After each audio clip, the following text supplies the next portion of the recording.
Woo! Welcome to Corrective Culture Podcast with Callan Krause, Jake Stone, and Jordan Potts today. How you going, brother? Huge round of applause. Yeah, no, boys, stoked to be here. Yeah, it's about time. Been a long time coming. Yeah, I kind of thought the other day, I'm like, why hasn't Jordan been on the podcast yet?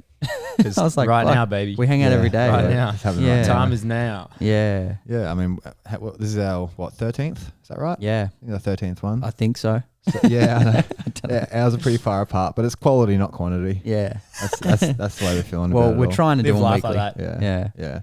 Yeah. So we know Jordan from it was sort of crazy really how like Jordan's part of the reason why Corrective grew so quickly really because we got a space and they offered us a space and it all worked out.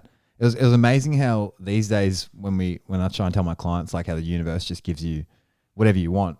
You just got to know what you want, you know what I mean? And how we were in the garage right now that we're in actually, the garage right now. That's where we were working out of. And we were pretty comfortable doing that. But, and then you guys saw us and was like, oh, well, we got this huge space at the front of Exalto and here you go. And it's worked out absolutely perfect for us because everyone's on the same level and we're working around a community of people that again are on the same level. And that was your sort of goal, wasn't it? It wasn't just to get randoms in there. Mate, as soon as I came across you boys, I can't remember. Oh, you came and trained. Yeah, that's right. Yeah. We did Connor? training. Was Slade there as well? Or was it just Connor? I think there was a bit of a crew. There was probably like 3 or 4 of you guys. Yeah. And you guys just came in for a sesh because I'd been talking to you on Instagram. Yeah. I was like, oh, we got to train soon. Yep. And he came down and we had that chat after it. Yeah, that's right. And you gave us liver. Yeah. Yeah. I gave you some raw liver. Yeah. Yeah. And we had a pretty deep chat straight after. And as soon as we finished that chat, I just remember thinking, these boys have got to be a part of the hub. Yeah. And so I went to Nicola and she's like, oh, did you catch up with Jake today? And I'm like, yeah, Jake and Cal came in and we trained. I'm like, they're going to work at Exalto. And she's like, what? I'm like, I haven't asked them yet, but they're going to work at Exalto. And they're like, really? I'm like, yeah, we're going to give them the space out the front. She's like, have you asked them? I was like, no, but I know they're going to work there. And so, yeah, I just was immediately drawn to your energy and your wavelength and everything. And I'm like, yep, these are the next addition to the hub. Yeah, man. Well, imagine like you are who you hang out with and you are who you work with because you're there fucking all day long. You know what I mean? So imagine like, yeah, just getting someone that wasn't on the level and then you got to see that person every day, right? It's been actually absolutely perfect. Like the exact space we needed, the size we needed, just a nice little calm room, and it's built our business to great heights lately. You know what I mean? Definitely big enough to start pushing our online stuff, and that's exactly what we needed. We just needed a place to hone our craft. And I feel a lot of people with their craft or their magic, they do the home garage thing, and I think it's almost about once you step out. So once you actually take that leap of faith to step into a proper facility, it's like that's when it gets really serious. And I know there's a lot of people out there who make a killing from a home gym because you're not paying, the overheads and whatever, but it's like it becomes official. Yeah. It's like as soon as you step into it and that next challenge, that next level, it's like, yeah, it's professional too. Let's go, baby. Yeah, and people love coming to a place as well. Yeah. I remember, I think someone once says like, oh, when they came to the garage once, it felt a little unprofessional, and I was like, that's so right. Like, I don't really want to be going to someone's garage and expecting the best possible coaching. But you jumped into. I remember on that day one, you told me, which I was like, fuck, that's ballsy. When you were like, they offered you this space with like, it's like 80 something grand overheads, and you guys had the space at the front that we had, eh? So how did that actually start? Yeah, and how did you start with more so this part, and then we'll go back later. Okay. Just for this. Yeah, for like you taking the leap into that huge debt. Oh basically. Man, it was wild. So I originally was training out of Core Strength Fitness in Maroochydore, and I was training clients just as a PT. And I knew that I was going to launch my own gym, and I told Brendan early, like I gave him months notice, like, hey brother, I'm going to be finishing up in a few months, and I'm actually going to be creating my own brand. And he's like, yep, cool, as long as you're like more than so many Ks away and you're not going to steal clients. I'm thankful for you respecting me. I was like, yeah, sweet. And my clients at the time, some young kids that I was training, their parents owned the building that we're in now. Yeah. And he was an interior designer, had his business in there, and he basically said, like for you to train the kids, I'll give you that space out the front, so I don't pay you anymore. You just train the kids, and then you can create your own little business. So it was such a leg up, and I was like, oh, here we go. Here's that opportunity that I want. It was like the universe had like throwing pebbles, and so I'm like, all right, let's get started. Anyway, so I started on like free rent basically because I was just training his kids, and then like every morning I'm getting to work, and I'm going out the back and laying on the concrete floor next to the truck and like the steel sheets and everything for like their building materials. And I'm laying on my back doing Wim Hof, just like visualizing everything, visualizing the turf up the side, visualizing the rig, visualizing the Mindflex wall.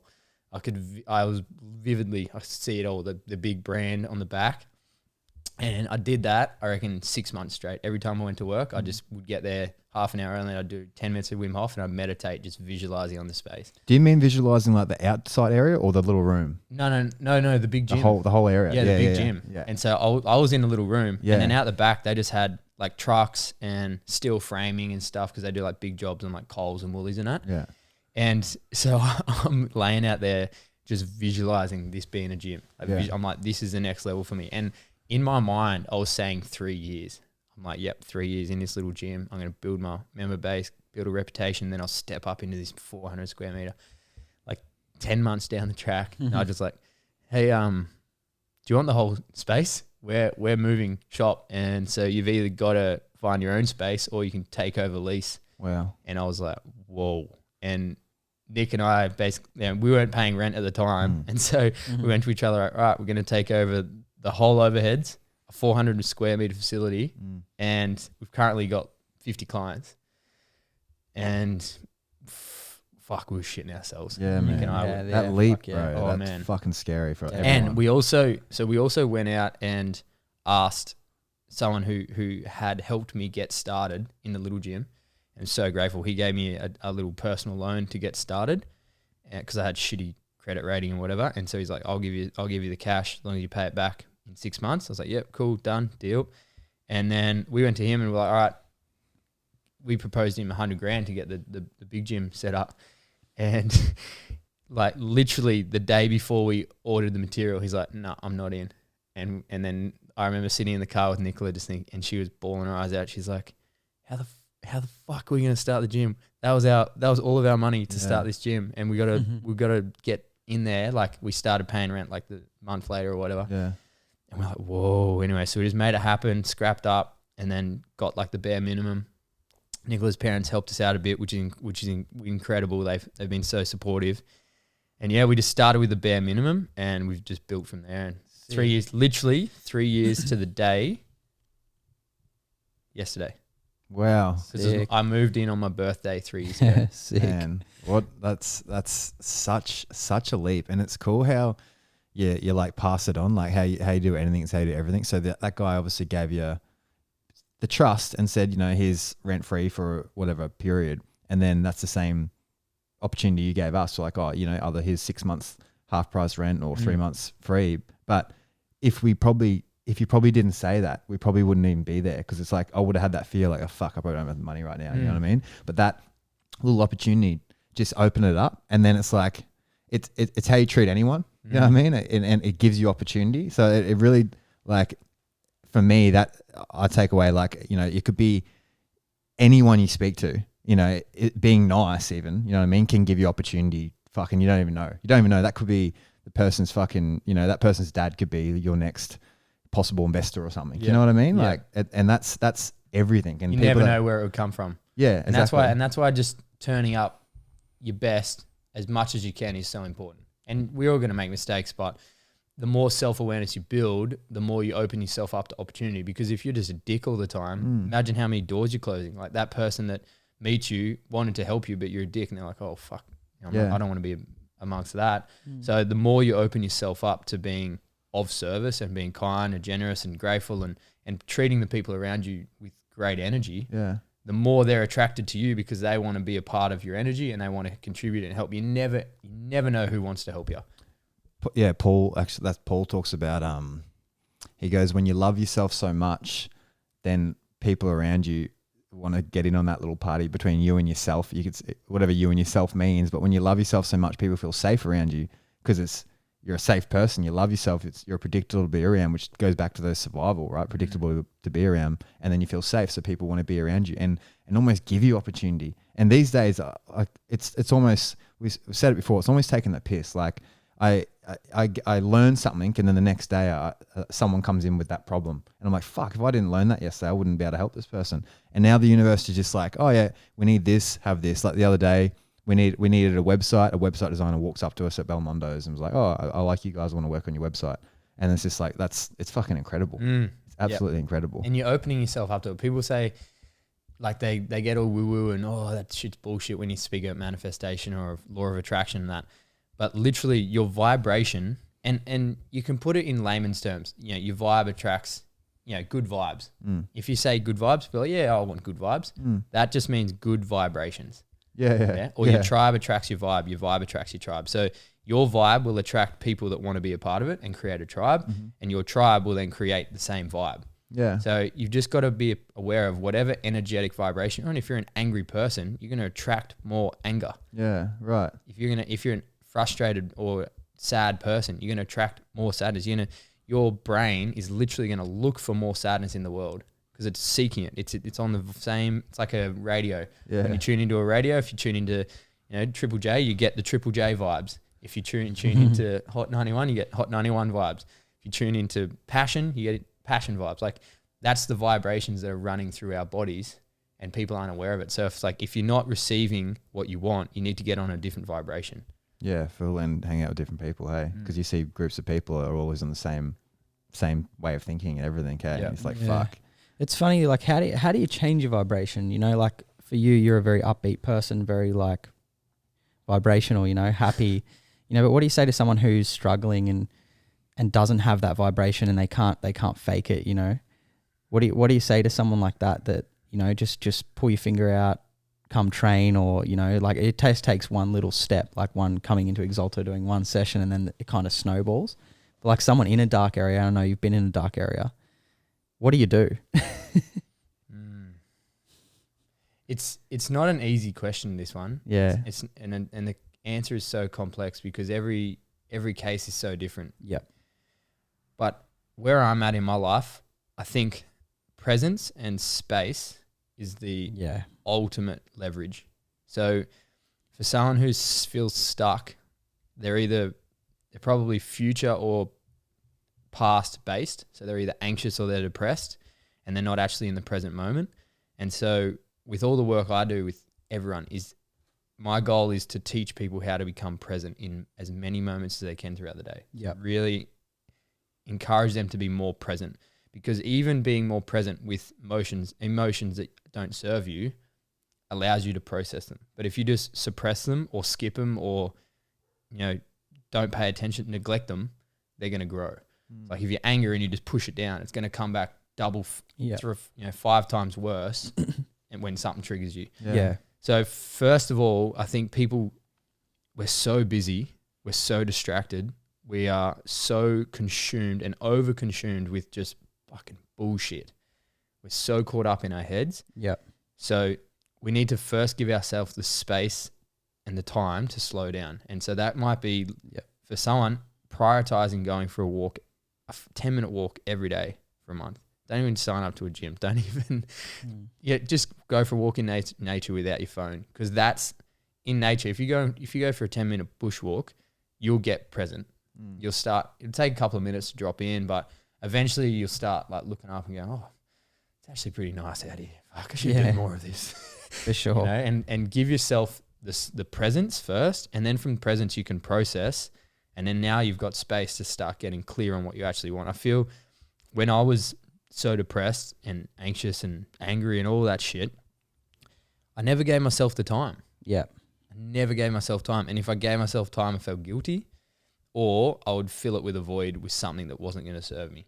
To just suppress it and not think about it? Like not think about the thoughts? Yeah. A lot of it was distraction for me. So I would use drugs, alcohol, porn, fucking sleeping with lots of chicks, just trying to... Call of Duty. Yeah, I was Call of Duty in high school. Oh yeah. But I didn't game when I was like, I mean, that's wrong because I did game. I might have gamed like once a week or something. But for me, it was more get around other people. So because I'm an extrovert, so when I'm around other people, I feel better. So I was like dishing it out on other people. I was like always trying to pick up a new girl for, you know, just a one night stand, or, you know, go out on the piss and just get flogged. Like it was just shit. It was shit. I was just consuming my time trying to distract myself from my mind, but I didn't actually give myself the time or the space to process what I was feeling. And so for someone who's feeling really down and out and feeling lost, I think you first of all get really clear on what in your day is consuming your time.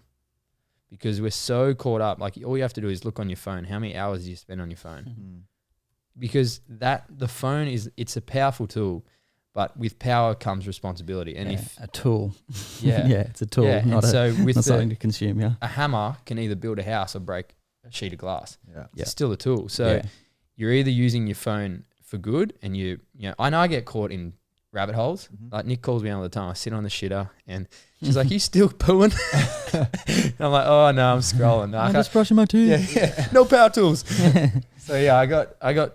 You know, I get stuck in those too, but I'm very well aware of my time on my phone these days. And I feel like a lot of us are putting time out and not putting a lot of time in. And that comes back to the working in stuff that you guys are so heavily influencing people with, is you need to allow yourself time for you and time in. Yeah. Even before you do any of the training or this and that, like the mind just needs space.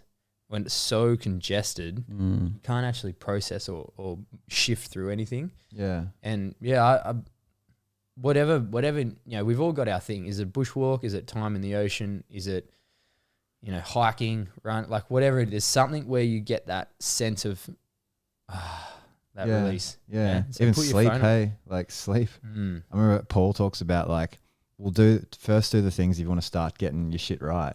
First do the things that are like free. You know, that isn't that mental thing. I can't eat organic food because it costs me $3 extra on the carrots, you know.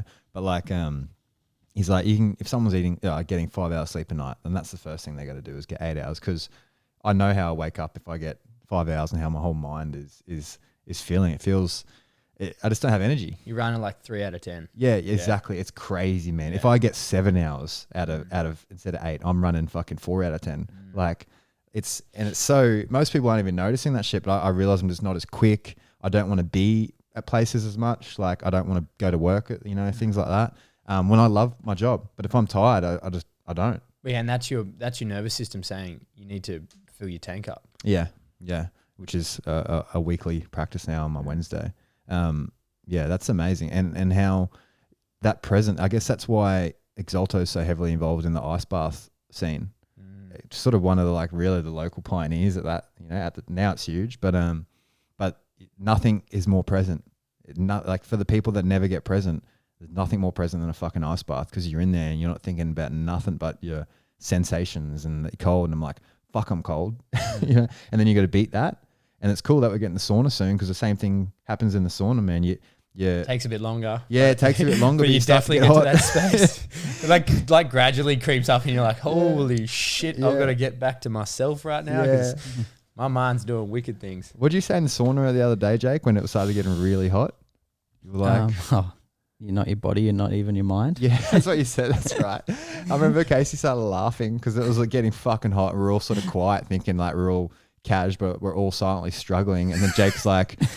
What'd you say? And you're not your body, you're not your mind. You're not your body, you're not even your mind. Yeah, and just like to get himself through it. And then Casey just started laughing, but I was like, that's spot on, hey? Yeah. I should recite that when I'm in the ice bath. Yeah, it's hard because the ego hates it, eh? The ego's like, this is hard, the body is hard, but we know we could sit in there for another half an hour. Yeah. Just our mind. And I'm a sucker for it with the ice bath, man, which is something I want to overcome. I struggle so hard in that. Can't get my hands or my feet in, but I can get my rest of my body in fine, and I'm not in heaps of pain. But my feet and my hands are just like a brain freeze. Yeah, and I did a bit of research on it, and Wim Hof was talking about how you can just dip your hands in for 10 seconds and just pull them out, pull them in, pull them out, and do that for like a few weeks, and it'll pass. Have you had people like that? Because you've obviously man. What's the crazy shit you've seen with the ice bath? Someone died. I didn't want to talk about it. This guy just ejaculated as soon as he got in there. It was an eruption. The craziest thing, probably like fits, not a full epileptic fit, but people like convulsing, Yeah. just energy, and they like full start shaking, and the bath, all the water's going. I've had 2 people do that, and the first one I was like fully scared. I'm like, whoa. I was like, bro, just slow down. He's like, no, I'm good. And it was like shaking around. And then the second one, it was a female, and she was like close to her bleed, like she was close to her period. And yeah, I was like, that's probably not good for you to do this close. Like, and that was, it was good that I had the conversation with her. I was like, yes, you probably need to be more aware of where you are in your cycle before you do this stuff, because your nervous system needs to be aware of it.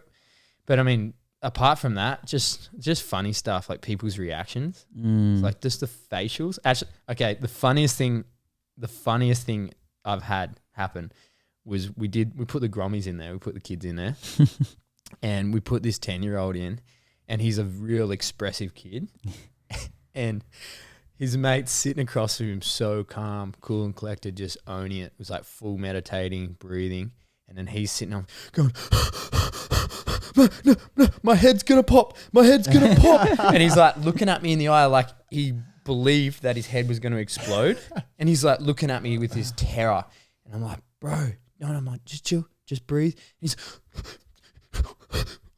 so expressive, and then finally we got him like deep breathing. He comes down, he's like, oh man, my head was gonna pop. I'm like, no, it's just stress, bro. It's all good. And so yeah, that's probably, thinking about it, that's the funniest thing, because I've got a video of it. It is classic. It is so funny. I'd love to see that. Has anyone like cried or had emotional releases? Yeah, heaps. Like nearly every session, there's someone. I've had heaps of sessions where I'm like, maybe I've had stuff going on that I'm not addressing, and I get in the bath, and then boom, just cracks me, and I start like crying. I'm sitting in the bath, and I'm so comfortable in there now.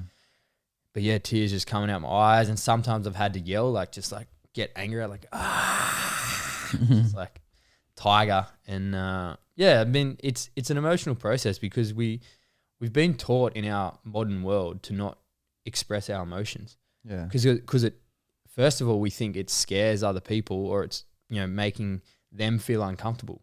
So we aren't allowing ourselves to process the emotions that we need to, in fear that it might make someone else uncomfortable. Yeah. And that in turn is creating a lot of damage in the world. Whereas if we became more comfortable with ourselves and understand that we need to process, as soon as we understand ourselves, we can then hold space and understand other people better. And I've held space for people, having crazy releases of, energy or emotions, trauma. And I feel comfortable in myself now being a sage or a guide for those people to release that stuff, because I've done the work with my mentors and sessions with me, and I know how invigorating it is, and essential it is for your mental health. Yeah. And it's just beautiful to experience the feeling of like how light you feel, and how like you actually feel pure. You just feel like exactly what you need to feel after those sessions. Yeah, because I haven't gone, and I want to. I feel like that's a part that I'm lacking. Like I want to go further into that, because I've heard stories from Jake's experience with his traineeship with Jan, just some crazy stories, and how you had an emotional release that time too, Jake. That I've told so many people that story. It blew my mind. And when I tell people, they're like, fuck, I can completely relate to that. What one? With your rib cage. Is that where you, Remember how how you cried? Yeah, with your rib cage. Yeah, there's a couple with Jan, but there was the rib cage one where I was just shaking, and she was like, "Oh, we'll leave it there today," because I was about to have a full panicky. But I had it the other day with Matt Sorensen as well, when he was working on he said I didn't have a block in my heart chakra, I had a block in my throat. Yeah, and right. he was working on it, and I had the same feeling I had with Jan, and he wasn't even touching me, he's just putting his hands over me. Just bringing that awareness just brings to that fight area. and flight, brings like, it's like a panic attack. Just brings it up, and I felt like I had to run or something, had to get out of there. Yeah, right. But I'm very aware of panic. I know what panic feels like, so I breathe through it. But this, I was really, it's just a scary feeling, and I guess it's just blocked emotion coming up. Yeah. I've said on the potty before, but with the ice bath, one of the cool biggest thing I've taken away from it was when I was doing one. Jake was, I didn't even know it was filming, but it was filming, and I was telling myself, I've done heaps of these now, right? But this one was just fucking cold. I don't know what it was that day, but I was just like, I started to shake. It humbles the shit out of you. Yeah, you like, think man, I'm not fucking ice bath, piss easy, get it. And I've done so many. And I was like, oh, this one was fucking cold, and I was shaking, and I was like, my teeth are chattering, and I was like, my body's going into shock. And then and then he goes, I look at him, he's smiling, he goes, whatever story you're telling yourself. And then I saw him smiling, then I started smiling, and I was like, I'm fine. And I was absolutely fine, dude. And as soon as I realized, I was like, what a little, like, telling myself I'm going into fucking shock. I mean, I was not at all. I was surviving, you know what I mean? And as soon as my mind realized that, my body came along for the ride, you know, and I was sweet. And I was like, oh yeah, I can stay in here all day now. But how funny is that? You know, just one little, like, illness. The way he told me, if he told me like, just calm, breathe, it probably wouldn't have done it. But it was like, oh, whatever story you're telling, you're like, oh, mate, like, get over it. And I was just like, I'm a fucking, you're exactly right. Like, and this is a big part of where I believe the education system is failing human beings, because we aren't giving people that knowledge and understanding. There might be the drip feed knowledge here and there, but, you know, to actually understand how powerful your mind is like a birth given right that every human being should know, so that they're not dependent on the medical system, or they're not dependent on,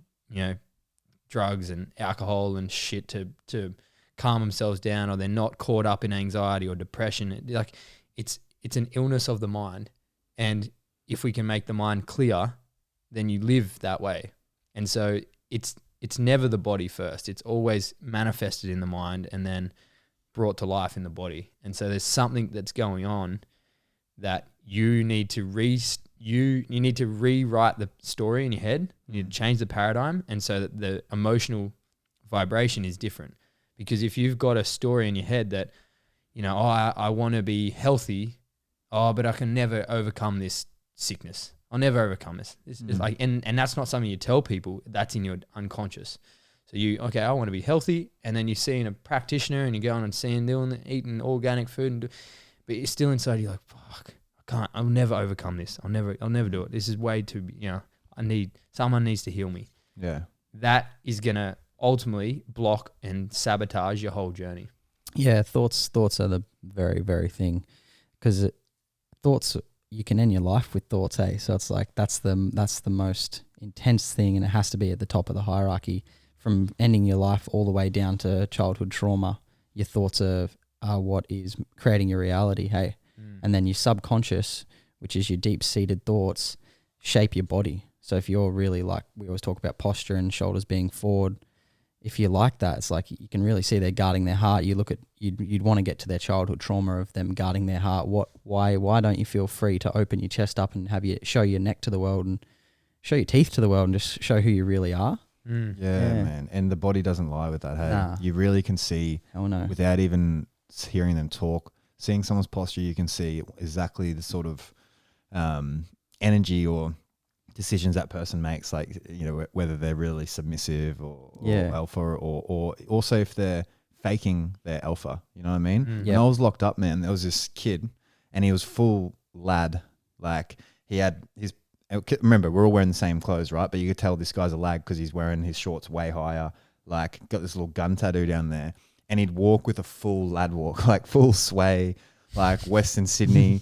But everyone could see it was fake as fuck. This kid was scared. He was probably like 18, 19. I was only 21, but like everyone could see it was fake. And his posture couldn't lie. He was it was a fake posture of him being tough. And then this crew where they're not, their posture's like that, but they don't look like they're faking it, and they are tough. You're like, oh, that guy's, he's not hiding nothing. This guy was like putting on this mask of posture. So people, you even see it in people's posture, like even when they try and fake it, like bodybuilders walking extra wide with their arms more than they need to and thing, and it's just this suppressing of really not looking tough or fear, but it's so superficial. It's superficial. It's all surface level, and that's where the unconscious mind is so powerful, because the paradigm, and a paradigm is basically your deep-seated belief about everything. That story is what will control the conscious. So that everything that you perceive, you believe in, the results you get, the actions you take, that comes from your paradigm. And this is also the education system's not teaching this. You know, people, what's a goal? You know, yeah, I'd love to, you know, eat healthier or Be a whatever. tradie. Yeah, Yeah. yeah. Get my ticket. Yeah. Yeah. Get a new toolbox. Yeah. On me Lux. I'm not sending. Oh, dude, I was thinking this the other day. I'm not sending my kids to school. Yeah. I mean, I will not. we'll change the game, bro. Yeah. I know. Fuck that. I just yeah. like they're Yeah, going to be doing we've- something different. We Yeah, made well. that decision. We're Cool. My goal. Yep. Well, not my goal because it's already happened in another reality. Is to create the freedom in my businesses so that I can homeschool my kids. Yeah, sick. Man. Yeah, I'm so pumped to homeschool. Like Ben Greenfield, eh? Yeah, man. Yeah. He was actually a big inspiration for me Yeah. to listen to him. The And man. one of the things that was a dictator for me, I saw a statistic that says if you send your kids to school, they spend 80% of their childhood with someone else. Yep. Yeah. That's pretty wild. And who the fuck's that 80 someone else? You don't even know. 80% with someone else, and you Yeah. have no idea what they're saying to Yeah, them. bro. I remember going to school, and I remember it was a religious class or something, and then she was telling us that heaven was real. Yeah, heaven was real, and if you believe, you go to heaven. But hell's not real. But if you don't believe, there's nothing but darkness, and Yeah. and it's just blackness. And I remember we had to write down things that we love, and my mate wrote down PS2, and she made him sit. Rimmer, Yeah. made him sit outside for like an hour or something, and like think about what you've done wrong and shit. And I was just like, we're fucking Yeah. 12 at the time, like. What are you putting in my Yeah. head? And even at that time, I realized it a little bit because that's where my head was at slightly. But other kids wouldn't have, you know. And it's like, I just thought, how absurd is that? And now I look back on that. Imagine sending my kid, and she comes back and is like, you get told that the teacher told them that, and I'd fucking be wild, you know. Oh, there's so many stories, and we can't control the outside world, like the things that are going to happen to our kids and our offspring or whatever in the next generation are going to happen. This goes back to education. What I think we need to empower with those kids is how they respond. So giving them solid grounding and values and foundations so that if someone tries to, you know, launch themselves into their minds or, you know, just spit some shit at them, they go, does that sit with me? Maybe not. Yeah. And that's a true skill, is being able to not react or not even on board someone's rubbish that they're projecting onto you, but being able to respond and go, you know, take some breaths. So if someone's telling you not worthy, take some breaths, okay. Realize that they're probably feeling insecure themselves because they're putting someone else down. And then, you know, the one quote I tell all the kids in the gym is, hurt people hurt people. Yeah. So Like people that are hurt. Just say it.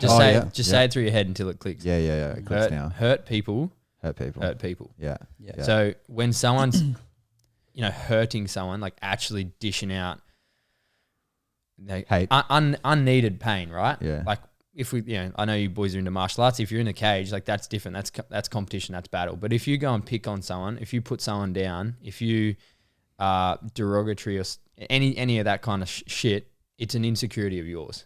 You either feel unsafe in your own territory, or they've, you know, or you don't feel confident in your own being, so you're looking to push them underwater so you can keep your head above water. Man, even in martial arts, like hurt people. Even that may not be in like for a competition, but training, when you're meant to be training. Yeah. There's crew out there that are hurting their training partners, and they're the ones that you can tell they got They're some fucking angry, issues. yeah. You can Yeah. see, you can see it a mile away. You really see with jits people's emotions, You really see who like, Fuck yeah. and most have problems, especially when they start. Most don't want to tap or trying to look tough, you know, Yeah. and it's like Pushing it too hard, like not understanding the game, right? Yeah, like they're trying to they're versing someone that's trained 10 years longer than them, and they're trying to get their stripes from them, like thinking that person's going to care if they last an extra 30 seconds or not when they've never done it before. Like it's it's crazy. It's crazy. Yeah, it'd be wild with your level of awareness, what you see in other people doing martial arts. Yeah. One of my good mates, Mitch Lingard, he's a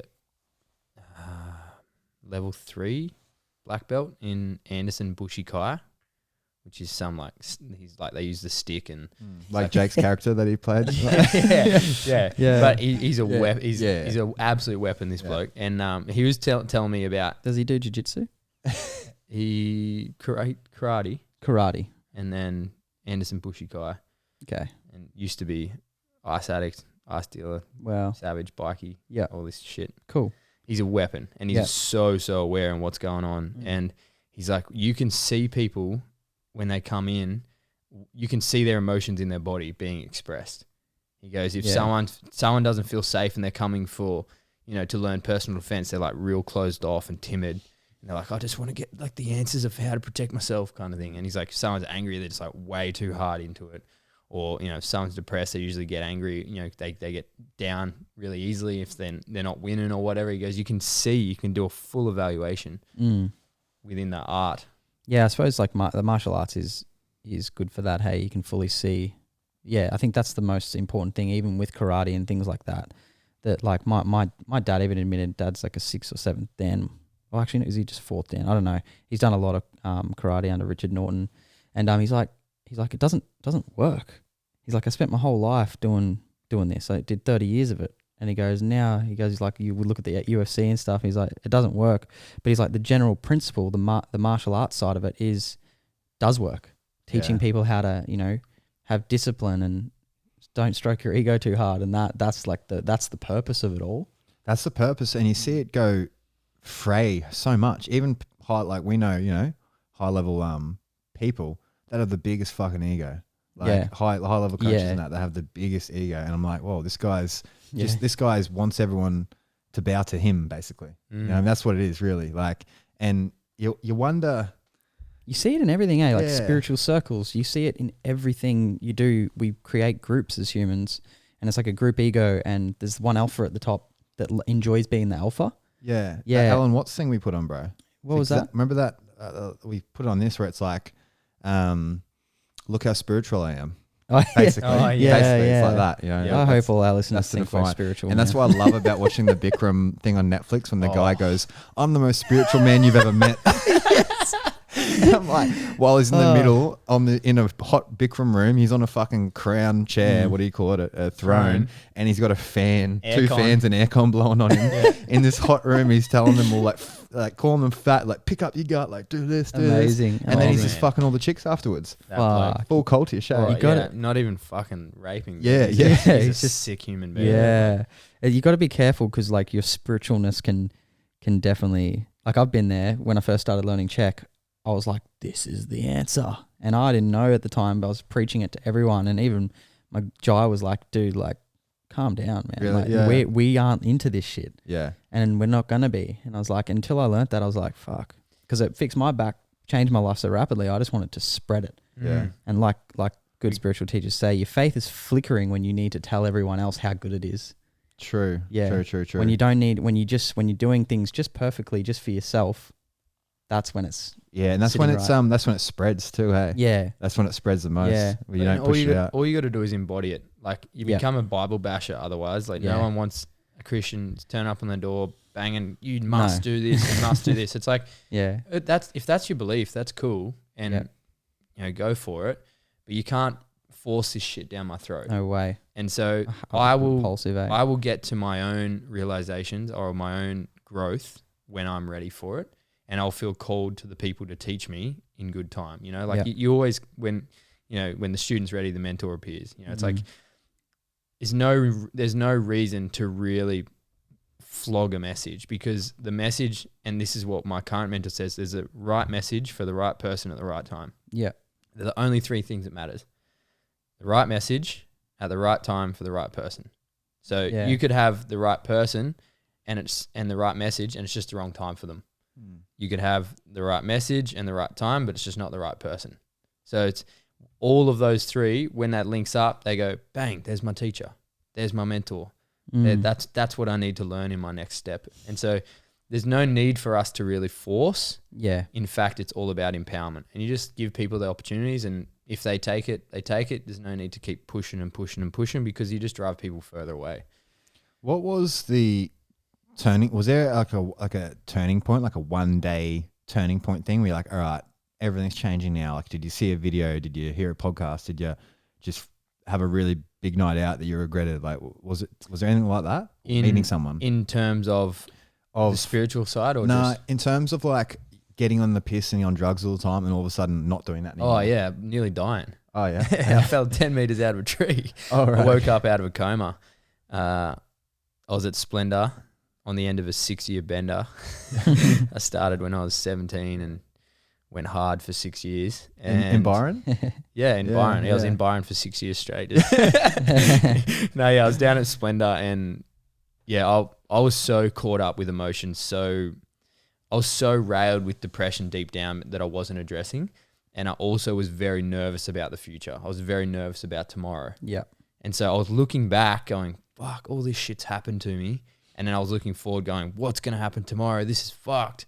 And so I was in this whirlwind of emotion, and I was on meds for my skin, like Roaccutane and shit. So I was just like so dosed up on all this rubbish. And yeah, for me, I was a PT at the time and I was teaching health. But then on the weekend, I was like, yeah, sweet, I can HIIT train my clients and do burpees and shit through the week. But on the weekend, I'm going to get railed on gear and, so induced, and then go out clubbing and try and find a route. And it was just, it was a toxic time of my life. And this last festival, I'd picked up the name Cerebral Potty because I used to get retarded. and it's funny when you hear it, but me reflecting on it, it's a disgusting point in my life that part of my identity was like, who's looking after him tonight? And that was every weekend. Yeah. I would literally, they'd be like, nah, and I'm just like, boom, 3 caps, 4 caps, whatever. It was shit. It was shit. I was trying to destroy myself in the means of having fun. I was like, oh, it's just fun. But deep down, I was actually doing like a lot of damage. And I knew it, but I didn't want to admit it.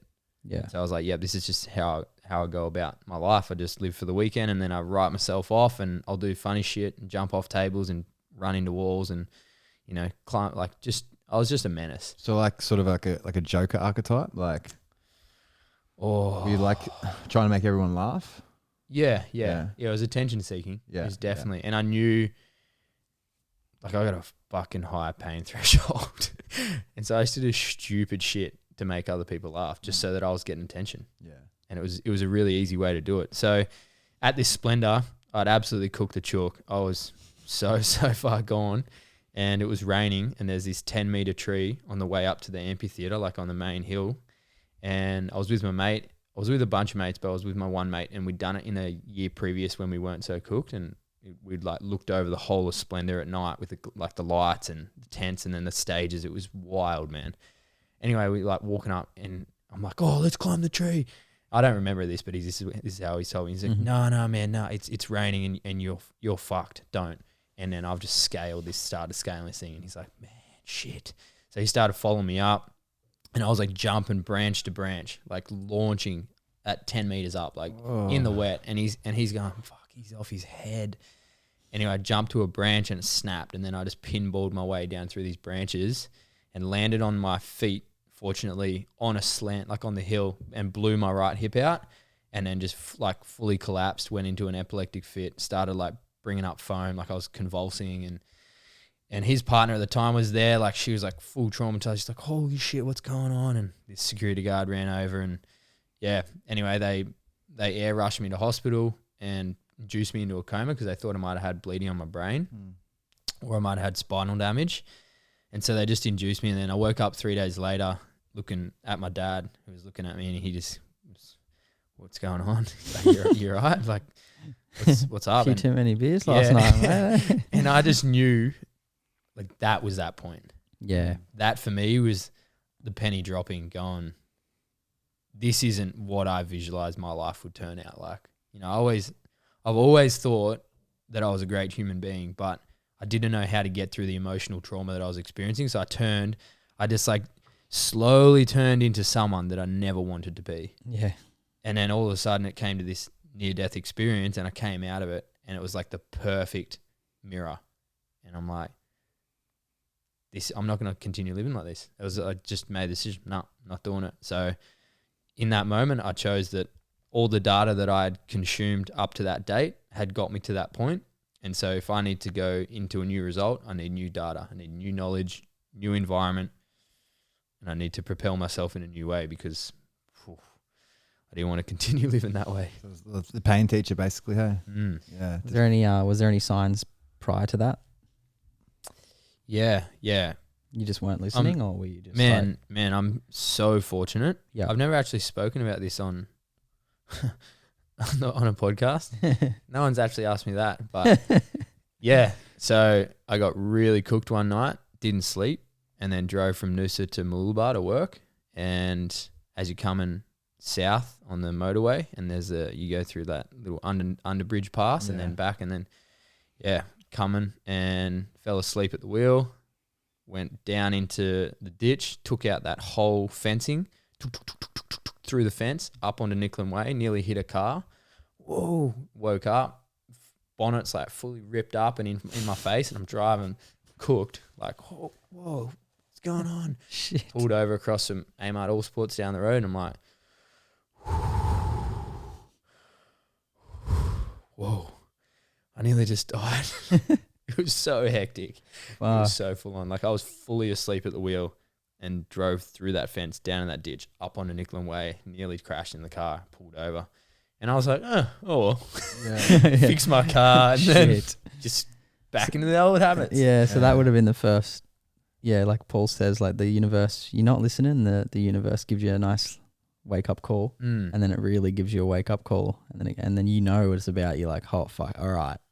What was because you know how your one, how you said you like when you snapped your leg, you're like, I know what this is about, and that was the last lesson for you to quit bodyboarding. Yep. Was there any before that? Fuck yeah, there was 5 years of it. Really, just of feeling it. Oh, 19. I remember the very first thought. I was going to Hawaii, and I was like, this doesn't feel that good for my heart. Like I don't really feel like I should be doing this. I felt drawn to something else, but I was so confused I didn't know what. Yeah. And then I went anyway. I still felt so much inner conflict up until about 20, until I broke my leg. As soon as I broke my leg and I was laying there, and the first words that came out of my mouth were the subconscious. It was just like, I know what this is about. I screamed that to Nick Perry. And I didn't remember it, and I still don't really remember. It's a bit of a blur because I was in shock. And Nick was like, you remember what you said? Remember what you said? It was such a crazy experience. But yeah, that was like the big wake up call. But yeah, I felt in my heart that intuition, you know, like I listen to that now. I try to, in most things in life, that leads you. And when you can drop into that and just, I don't know, I'm fucking fed up at the moment. I just feel like I'm fed up of not listening to that inner voice, you know. It's like we know what's right for us, but we're so conditioned and stuck in our old ways that it's so hard to just break that conditioning. And sometimes it does take the universe, and it shouldn't, but it does take the universe a big like slap, broken leg, nearly killing yourself, waking up in a coma. You know, some people don't have to go through that, some do. And I think we're like wounded healers sometimes. We've got to go through that shit to be able to teach other people. I tell my story to other people and it helps other people. So yeah. I'm trying to think of like I wonder like before I got locked up, the warnings of me selling drugs. Like I guess it never made me feel good. There would have been a couple. Well, basically the warning, I had a warning that pretty well. The person I was getting off was being watched, and then that's the universe whispering. And then I rock up at his house, say, "Yeah, give me 100 of these, bro. 150 actually." But that was a pretty good fucking warning. Yeah. I was like, "Don't do it. Don't do it." Oh fuck it! I'm gonna go get another bag. Yeah. But best thing that ever happened, I guess. But yeah, I know I get that feeling now, hey, with a few things at the moment, and it's like, fuck it. It's hard to listen to because generally there's going to be a short term amount of pain, that you're gonna have to go through for the glory, you know, or the glory. That's a weird way to put it, but for the grass is green on the other side. It's also like the conflict of living your truth is shedding your old identity, shedding beliefs, shedding things that no longer serve you, that got you to where you are. And we tend to get comfortable, and then because we're comfortable, we get called to the next level. And the hero's journey, like we're called to the next level, but that takes you rising up, and rising up means you're gonna have to shed your old identity, your old beliefs, you know. And that can be friendship groups, it can be family's opinion, it can be, you know, work, it can be peers, it can be your identity in public, it can be all of this shit that you're known for. And you make that, you get called by the universe to go to another level.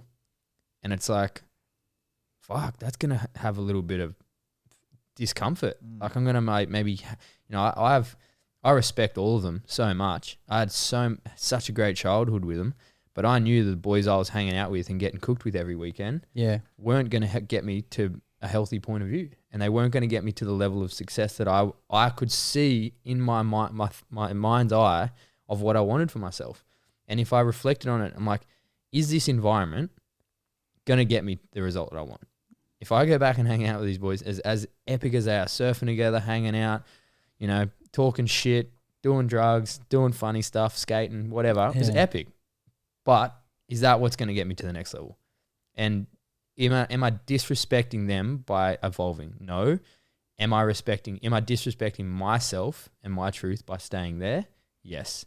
And ultimately, at the end of the day, your happiness is the priority, because if you're not your best self, what's the point of it? What's the point of doing anything? Lately, I've been trying to figure out things that scare me and speaking my truth with it. Like lately, with all the stuff with COVID and all the vaccine shit and everything, I like to kind of sit back and just take a look at things and then make a calculated decision. But with this one, I don't need to do that so much. I feel pretty sick about it all. And I feel like I can't speak my truth so much to people. I feel like I can't speak my truth in relationships and things like that because I'm afraid of being judged. And this is just another part of my life where I need to open up and start speaking my truth, because when you speak your truth, you not only set yourself free, but you set other people free as well. But I feel, I am fed up with not speaking my truth in life. And I think most of us are. Most of us have little things that we're just not focusing on and not opening up. And, you know, that's why we're here, to look into that fear. And the mind's always afraid of the heart. The heart's guiding us and the mind's going, fuck off, stop. So, yeah, I don't know. Like, is there anything in your life at the moment that you're just not willing to look at? You seem pretty... Yeah, I was going to say, you seem pretty balanced from a perspective of like... Me too. Masculinity and femininity. Like the fact that you were saying how you're in the ice bath and just couldn't cry, but you're still like a masculine, you know what I mean? Like that balance. Yeah. The one thing for me that's been brought up by men's work is being feminine with other men. Yeah. Like being able to really hug another bloke and have a heartfelt hug. Not just like, bro, give me a hug, like come here, motherfucker.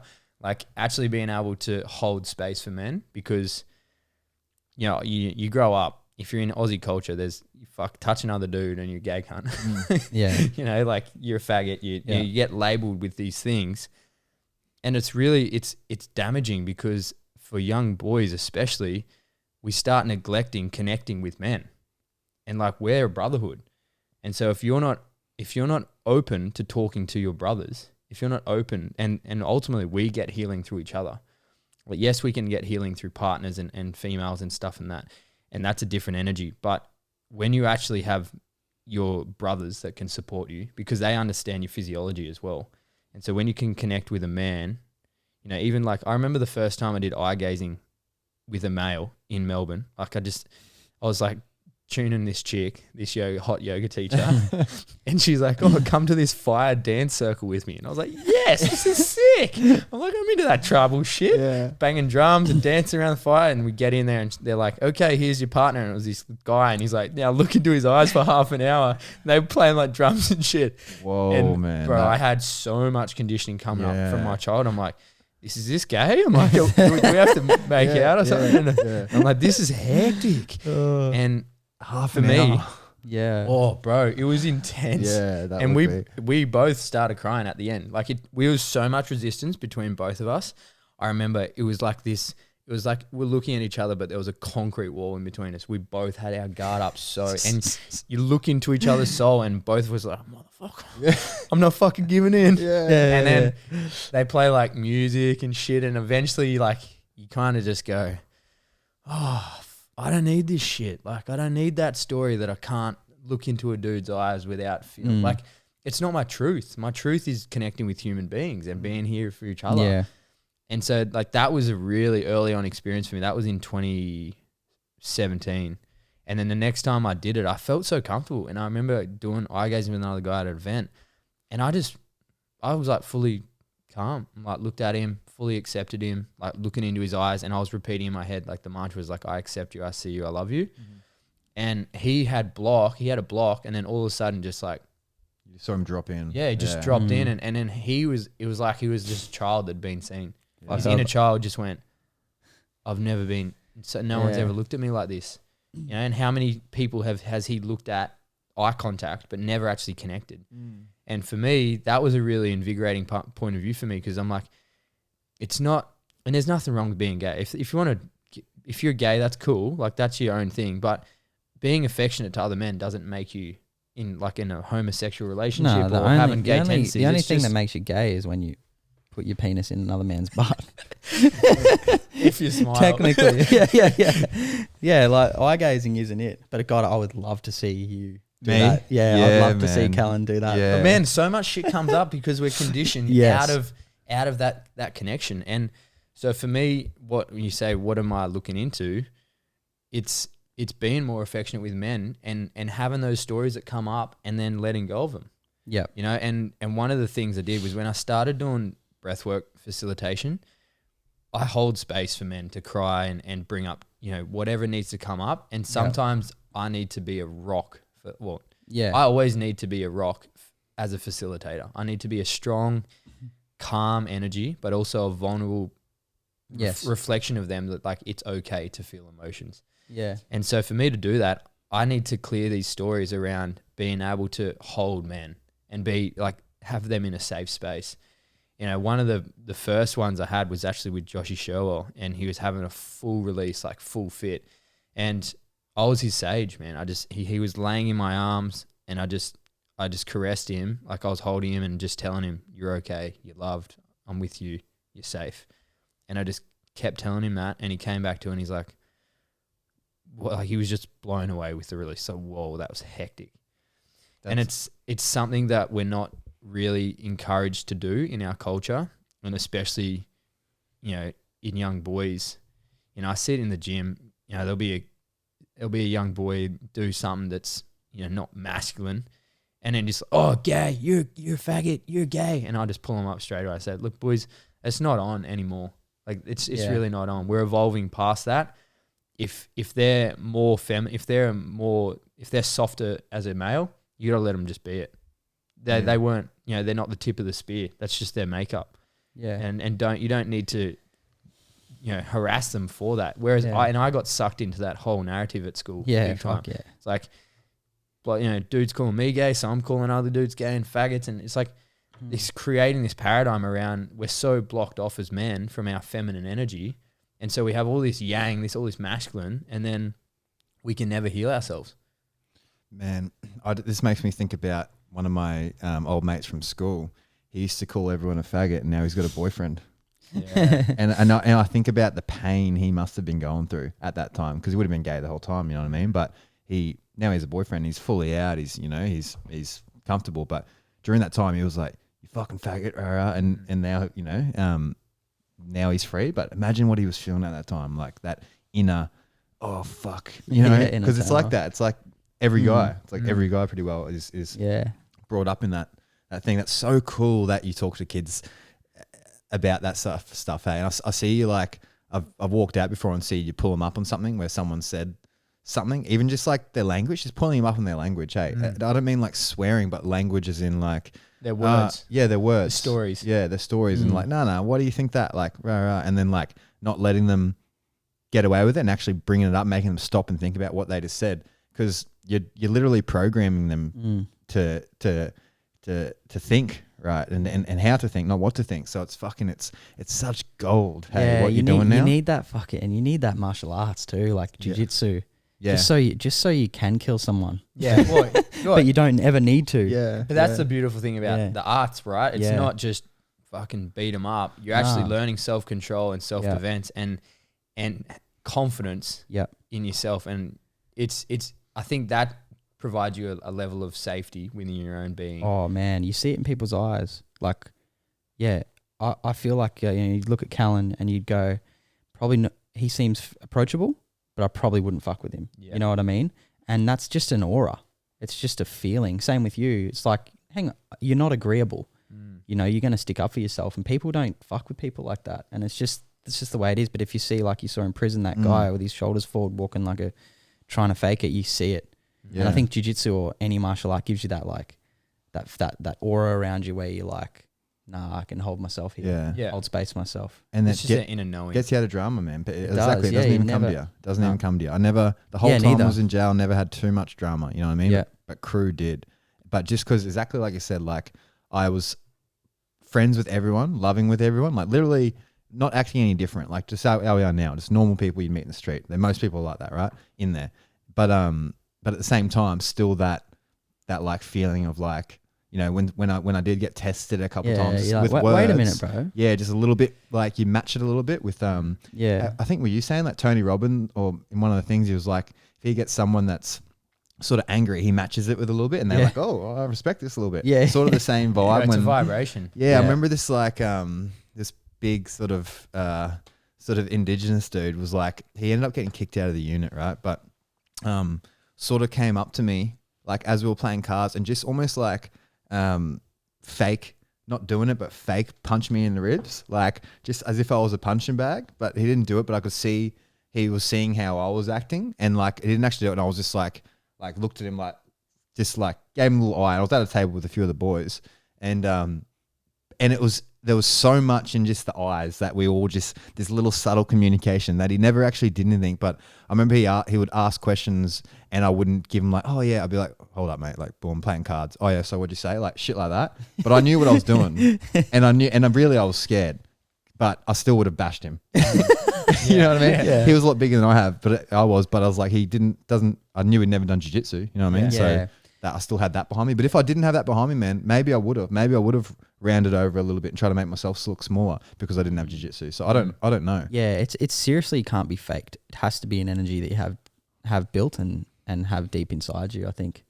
And just no one screws with that. And it's just a way of living. And, Yeah. and like you said, that aura, they just sense it. 'Cause yeah, that's it's a intuition. sensing thing. Yeah, That's intuition. That's your gut feeling. That's what we're pre-programmed with. You know, Totally. that's our gift. It's like when I say people, oh, that's woo-woo, like listen to your intuition and gut feeling. I don't believe in that. I'm like, right, well, if you've ever been in a room and someone walks in with like real bad vibes, you can feel it. You're like, oh, that person's a bit off. I don't need to be around them. Versus like someone walked into a room just lit up and they haven't said anything, but you're like, fuck, how's this motherfucker? Like, I want to know what's his name or what's her name. You know, I want to know that Yeah. person. You can. That's our quantum field. yeah. Connecting. That's Yeah. our energy. Well, it's not even woo any. It's measurable now. It's you know? literally So- science. Like they've proven it. Yeah. So when we open ourselves up to this, and I just know that there's someone listening to this going like, these boys are off their head, and like, you know, oh, it's gay, talking about hugging hope so. guys and doing like, that's the shit you are being gifted to work through.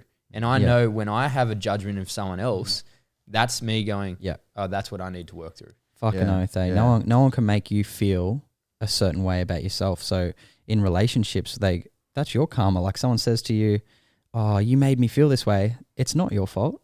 It's Yeah. they decided to feel that way. Yeah. They let something external infect their internal. Yeah. And I try and take responsibility for that. When I get triggered about jealousy or anything like that, I'm like, this is all my shit. This isn't her shit. Yeah. Man, I've had to work through some heavy shit like that. And then I don't attract that anymore. I don't feel that anymore. Yeah. And I didn't even attract the partner that would make me feel jealous anymore. Yeah. True. So- True. Yeah, you shift it. Yeah. That's spot on. We eh? we receive the lessons we need, right? So Yeah. you just find new lessons, and you find Yeah. the You're universe. never done. Yeah, well, you're not. And, Actually, and, I'm done. And you boys said like, oh, you seem pretty balanced. That's honestly where I feel most vulnerable at the moment. Like where I Yep. feel most undeveloped is Yep. around being vulnerable in front of other men. Yeah. Like I get nervous. Like Yeah, if I'm yeah. having a talk, you know, like if you do a men's circle and you got to bring something up, it's like you got to be emotional in front of other men. Like that's not what we're encouraged to do in, you know, No. mainstream narrative. No. Whereas if you look back, tribal circles, they would have supported each other. Like if they're going into battle, they would have, you know, all of this stuff. That it's humble warrior is like they're there for each other through thick and thin, and they're ready for each other to support each other to go into battle. Like that's what it is. Yes, Yeah. it's the yang is so important. Being able to stand up for yourself, but also being able to see a brother and look him in the eye and say, "I see you, I accept you, you know, I love you," without feeling this story come up that we've been pre-programmed through Yeah. our culture, And actually being, you know, I tell all my, I used to be the person who wouldn't say I'd love you to other guys, to my mates. I would like, no way, bro, that's not on. And now I tell all my mates, all my brothers, hey, I love you. Yeah. Fucking awesome. Like you two, Yeah. I love having you in my life. It's epic. Yeah. You brought me so much joy, and I'm grateful for that. It's like we tend to not talk about love, and then we're all out there going, fuck, you know, can't find love and I feel like shit and I'm down. It's like you aren't even open to receiving it. You aren't even open to manifesting it. Yeah, and it's funny, we try and we still want to give out our love, but we try it in other ways, just by like helping your mate somehow, or like, oh, you need a lift or something, you know what I mean? It's our way of saying I love you. Like instead of saying it, it's like, which we should be able to do, it's like you just do like a task for him or something, you know what I mean? And for a chick, act of service, and like that's the 5 love languages. There's like there's acts of service, physical touch, words of affirmations, quality time, and something else. So there's 5 languages that can be spoken with love. And yeah, I mean, a lot of people, we're all built differently, but I think for many men, they can't tell another dude they love them. Like, and I think about my best mate. Fuck, we love each other, bro. We've been through thick and thin. We've done some fucked up shit together, like some crazy benders and funny shit. But then we've also had like incredible surfs together, and like we've had so many good memories together. And I love my brother. He's epic. And so I tell him all the time, like, bro, I love you. You bring so much to my life. Yeah, it's funny how everything you do is you remember because it's with someone else, eh? Like you go travel, you're just meeting other people. Like it's just a country if there's no one else there, you know what I mean? And if you think about, I did this with my friend, or I met these people, or whatever it is, it's always better with someone all the time. And, 100%. And what is that? Even going, like I said, going for a surf. Like I would love to go for a surf and have amazing waves all to myself, but it'd be way better if Jake was with me. Oh yeah, you know? Yeah. Yeah, I don't know. I don't have that. Really? I would like to be alone. Really? Yeah, definitely in the ocean. The only place where I'd like to just be solo and just I have that feeling, that connection to the ocean I've had since I was 10. Yeah, and I just feel like I want to be alone out there and be quiet, and I don't need to be around or talk. Yeah. But maybe that's why you manifested that first interaction with us. Supposedly, I full shrugged him in the surf. Oh, really? Like, I don't remember it. I must have been having an off day, and Jake reckons I paddled out. He was like, "Hey man," and I'm like, I mean, probably it was my insecurity, because I was really needy of love back then too. Like, and Jan really worked on me with that. But like, I remember paddling up to you, and I just thinking like, oh fuck, he didn't want to borrow me, so I felt unloved. I remember feeling unloved, and that's that's not your fault. That's not your fault. You know, that's my shit. Yeah. But because you were probably just out there meditating or fucking doing something, you know, doesn't matter what you were doing, but that's the way I felt. So it's not your shit, it's my shit. Yeah. Yeah. But it's also understanding. I have off days. We're not perfect, and that was a few years ago, and that's when I was actually. It would have been when I was building Exalto. I definitely went through some challenging days. Yeah, well, just before this podcast, I was screaming at Warzone, so angry, not wanting, because I didn't want to fucking do this podcast because I was just in a bad mood from losing so bad. So we all have our fucking days, eh? Yeah. And it's not about how to love yourself more. It's how to accept yourself more with all your flaws, all that fucking rage and that anger and that who you really are. Because I see someone walking down the street who's trying to be happy. I see him a fucking mile away and it stinks, it reeks. So you've got to be who you really are. And sometimes we are angry. Sometimes we are upset, sad, lonely, afraid. But then we're really happy and over the top. Like everyone's different. Yeah. That's true. Hey, how you see people like on Instagram, like, hey, I'm so happy I'm doing this and this. Look at our life. We travel everywhere. I've traveled the world for 10 years. Yeah. I was fucking miserable. I hated it. And everyone's like, you got the best life. And I wasn't convinced. Yeah. And it's like, it's bullshit, man. It's not a place, it's a feeling. If you feel love inside yourself, that's where it feels real. You know, it's not about where you are, how good you look on Instagram or how happy you look. That's the biggest thing I see on Instagram, man, is everyone's painting a picture, and fuck, I just, you know, we so many people with talking heads that are like blah, blah, blah, blah, blah, but like really it's just a feeling or how you feel in your life, or like we used to be animals. Do you know much? We'll do it in another potty, but do you know much about the hero's journey, Joseph Campbell's stuff? Have you looked into that a little bit? Yeah, because that's like clicking into my head lately for the last few days for some reason, and I feel like I got to look into it because I always hear it talked about. It's a But- call to action. Yeah. So what You're being called to it. this is the first part of it, like the warrior?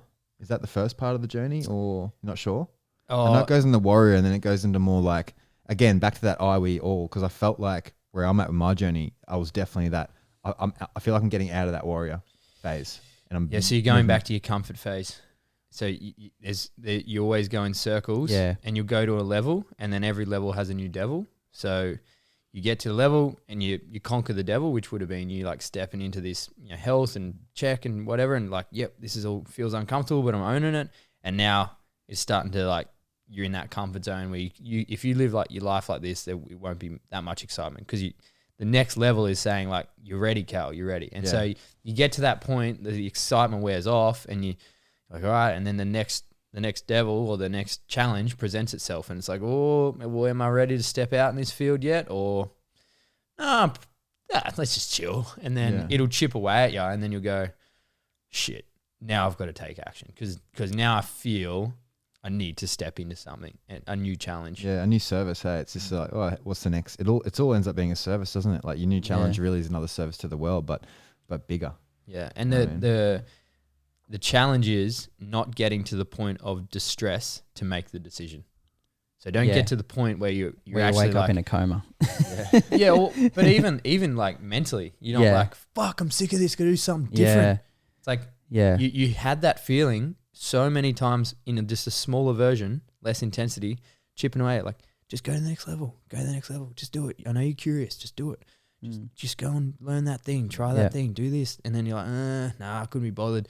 And then you get to a point where you're like, fuck, I just need to change. I need to do something. And it's like, if we can build it's like a muscle. If we can build that ability to step outside our comfort zone, as soon as we feel it and step into it, we're just going to propel so much faster through levels, because we're not waiting for that tipping point.